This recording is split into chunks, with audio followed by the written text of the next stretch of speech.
অজানা পথে চলার সাহস, যখন জীবনে পথে হোক সঠিক দিশারা থাকে না, তখন নিজেকে অজানা পথে এগিয়ে নিতে হয়।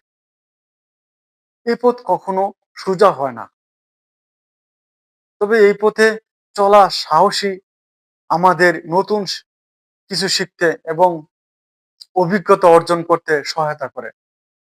অজানা পথে চলার সময় অনেক বাধা আসবে, কিন্তু সেগুলোকেও এক ধরনের সুযোগ হিসেবে দেখে শিখতে হবে। জীবন সবচেয়ে অমূল্য শিক্ষা তখনই আসে যখন আমরা অজানা পথে এক পা এগিয়ে রাখি। তাই অজানা পথে আমাদের সন্ধান করতে হবে। যেখানে আমাদের আগে জানাশোনা কোনো কিছু থাকে না, সেখানে গিয়ে আমাদের কর্মসংস্থানের ব্যবস্থা করতে হবে।